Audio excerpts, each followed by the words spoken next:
नमस्कार, आपके साथ मैं हूं समीर अब्बास। आप सब पूरी सावधानियां बरत रहे हैं ना? कोरोना नियमों का कहीं से भी उल्लंघन नहीं करना है और मास्क हमेशा मुंह पर ऐसे नाक के ऊपर लगा कर रखना है। 2 गज की दूरी बहुत ज्यादा जरूरी हो चुकी है, ये समझिए, क्योंकि बहुत तेजी से अब आंकड़े बढ़ रहे हैं और ये जो नया संक्रमण है, ये जो कोरोना की दूसरी लहर है, ये पहली से भी बहुत ज्यादा घातक है। पिछले 2 दिनों से लगातार 2 लाख से ज्यादा केसेस हमारे सामने आ रहे हैं। आज मैं आपसे खासतौर पर मुखातिब हूं। देश के सामने बहुत बड़ी चुनौतियां हैं इस कोरोना के फ्रंट पर, उनको आपके सामने रखने के लिए पहली बड़ी बात जो सामने आई है, क्योंकि लगातार आज सुबह से हम इस मुद्दे को लेकर तमाम एक्सपर्ट से, बड़े बड़े डॉक्टर से बात कर रहे हैं और एक जो सबसे बड़ी बात निकलकर सामने आई है वो ये कि अब कोरोना संक्रमण जो है वो आपको सिर्फ और सिर्फ 1 मिनट में हो सकता है। जी हां, सिर्फ 1 मिनट में। 60 सेकंड भी अगर आप किसी कोरोना पेशेंट के, चाहे सिम्टोमेटिक हो या एसिम्टोमेटिक हो, लक्षण वाला हो या नहीं हो, आपको सिर्फ 60 सेकंड अगर आप किसी कोरोना मरीज से संपर्क में आ रहे हैं तो आपको भी कोरोना हो सकता है।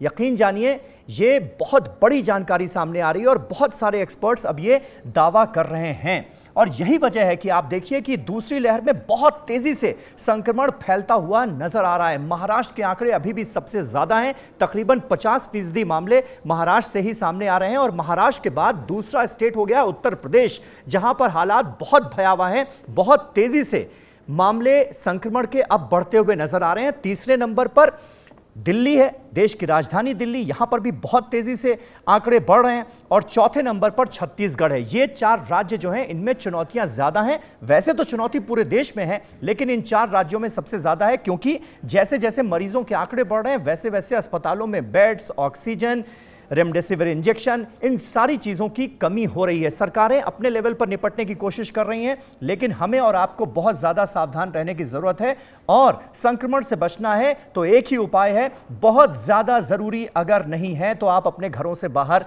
ना निकलिए। 2 गज की दूरी और मास्क का जरूर पालन कीजिए। दूसरी बड़ी चुनौती जो इस बार सामने आ रही है वो है बच्चों के फ्रंट पर। अभिभावकों के लिए, माता पिता के लिए बहुत बड़ी परेशानी का यह सबब है कि इस बार कोरोना की दूसरी वेव में संक्रमण बड़े पैमाने पर बच्चों को भी हो रहा है। कई बच्चों की भी जान गई है। बहुत सारे बच्चे संक्रमित हो रहे हैं जो कि छोटे छोटे बच्चे हैं। आप अंदाजा लगाइए, 14 दिन के मासूम बच्चे से लेकर 20 साल के नौजवान तक इस बार संक्रमण काफी ज्यादा संख्या में हो रहा है। यही वजह है कि स्कूल जो है वो जगह जगह बंद कर दिए गए हैं। जो बोर्ड एग्जाम्स होने थे वो रद्द किए जा रहे हैं और ऐसा करना बहुत ज्यादा जरूरी हो गया है और इसको लेकर अभिभावकों के मन में बहुत ज्यादा चिंता है। तीसरी सबसे बड़ी चुनौती जो सामने आ रही है वो है आरटीपीसीआर टेस्ट की। इस बार हो क्या रहा है कि आरटीपीसीआर टेस्ट की रिपोर्ट, बहुत सारे ऐसे मरीज हैं जिनको ये लग रहा है कि उनमें कुछ लक्षण हैं, लोग जाते हैं, टेस्टिंग कराते हैं, आरटीपीसीआर टेस्ट कराते हैं, क्योंकि हम सबको पता है कि एंटीजन टेस्ट से तो कोई फायदा है नहीं, तो आरटीपीसीआर टेस्ट जो है वो ऑथेंटिक माना जाता है, तो आरटीपीसीआर टेस्ट कराते हैं। लेकिन इस बार क्या हो रहा है, सेकेंड वेव में क्या हो रहा है, क्योंकि वायरस जो है वो डबल म्यूटेंट वायरस है, इसलिए ये आरटीपीसीआर टेस्ट को भी चकमा दे दे रहा है। ये बहुत बड़ी समस्या है। आरटीपीसीआर टेस्ट की रिपोर्ट्स बहुत सारे मरीजों की नेगेटिव आ रही है, लेकिन वो दरअसल हैं पॉजिटिव, कोरोना संक्रमित हैं, लेकिन फिर भी आरटीपीसीआर टेस्ट में पता नहीं चल पा रहा है और ऐसे लोगों को सीटी स्कैन की सलाह दी जा रही है कि वो सीटी स्कैन करवाएं। और बहुत सारे ऐसे मरीज हैं भी जिन्होंने आरटीपीसीआर टेस्ट कराया, उसकी रिपोर्ट नेगेटिव आई, लेकिन उनको शक हुआ या डॉक्टर्स को शक हुआ, उन्होंने दोबारा टेस्ट के लिए कहा, सीटी स्कैन के लिए कहा और सीटी स्कैन में वो कोरोना पॉजिटिव पाए गए। तो ये वो मरीज तो कर सकते हैं जो अस्पताल में भर्ती हैं, लेकिन नॉर्मली क्या हो रहा है देश में, नॉर्मली यही हो रहा है कि हमको अगर लगता है कि लक्षण हैं या हम किसी कोविड पॉजिटिव मरीज के संपर्क में आ गए तो जाते हैं, जाके आरटीपीसीआर टेस्ट कराते हैं और अगर वो निगेटिव रिपोर्ट आ जाती है तो हम आराम से घूमने लगते हैं और एहतियात नहीं बरतते, वो एहतियात बिल्कुल नहीं बरतते जो कि कोरोना मरीज को बरतने चाहिए। तो ये एक बड़ी समस्या निश्चित तौर पर आ रही है। रेमडेसिविर इंजेक्शन जो है उसकी कालाबाजारी शुरू हो गई है, क्योंकि रेमडेसिविर इंजेक्शन मरीजों को दिया जा रहा है और जगह जगह कई शहर ऐसे हैं जहां पर ऑक्सीजन की कमी हो गई है, रेमडेसिविर इंजेक्शन की कमी हो गई है, क्योंकि मरीजों की तादाद इतनी ज़्यादा है, व्यवस्थाएं चरमराती हुई नजर आ रही हैं।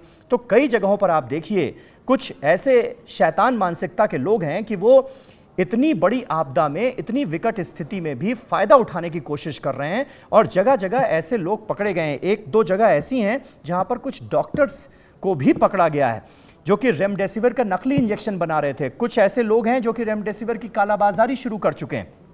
तो ये तमाम समस्याएं इस वक्त हमारे सामने मुंह बाए खड़ी हैं, जिनका सामना सरकारों को भी करना है और आम लोगों को भी करना है, हमको आपको भी करना है। और इन तमाम परेशानियों से बचने का सिर्फ और सिर्फ एक सलूशन है कि आप जरूरी हो तो अपने घर में ही रहें और पूरी तरह से कोविड गाइडलाइंस का पालन करें। मास्क चेहरे पर यूं लगाकर आपको रखना है और 2 गज की दूरी का बखूबी पालन करना है। बहुत बहुत शुक्रिया। बचे रहिए, सावधान रहिए। नमस्कार।